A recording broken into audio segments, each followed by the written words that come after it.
Sorotan berikutnya, Saudara, Amerika Serikat diambang pintu masuk dalam pusaran perang Iran dan Israel. Bukannya mendamaikan, Amerika justru memperuncing keadaan dengan mengancam Iran agar menyerah.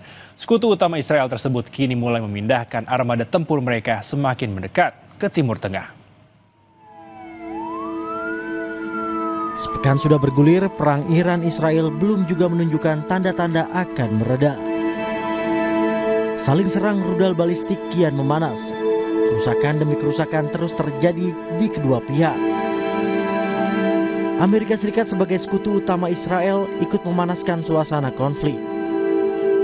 Presiden Amerika Serikat Donald Trump mengancam Iran akan menyerang habis-habisan jika Iran tak menyerah. Iran diberi waktu 60 hari. Supreme leader of Iran says that they will not surrender. Say good luck. And what is the end game? Say it. I know the patience run out. It's already run out. That's why we're doing what we're doing. You just take out. Yeah, they had 60 days and a big, 60 days, plenty of time. And they made a mistake. Honestly, they made a mistake. Their country's in ruins. Menanggapi ancaman Amerika Serikat, Iran tak bergeming.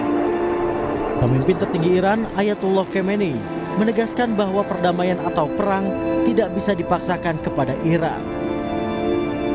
Khamenei bahkan memperingatkan keterlibatan Amerika dapat menyebabkan kerusakan yang lebih fatal dan merugikan Amerika sendiri. اینی که به ملت ایران بگن بیایید تسلیم بشید حرف عاقلانه ای نیست. افراد با خرد که میشناسن ایران رو، میشناسن ملت ایران رو، میشناسن تاریخ ایران رو، هرگز چنین حرفی رو بر زبان جاری نمیکنن. تسلیم چی بگن؟ ملت ایران تسلیم شدنی نیست. آمریکا در این قضیه 100% به ضرر اوست. اونچه که او در این زمینه ضربه خواهد خورد به مراتب بیشتر است از اونچه که ایران ممکنه ضربه. Amerika Serikat yang ikut dalam pusaran konflik Iran-Israel mendapat apresiasi dari Perdana Menteri Israel Benjamin Netanyahu. Amerika Serikat disebut Israel telah membantu mempertahankan wilayah udara Israel. Dalam 2 pekan, Presiden Amerika Serikat Donald Trump akan mengumumkan apakah ikut menyerang Iran atau tidak.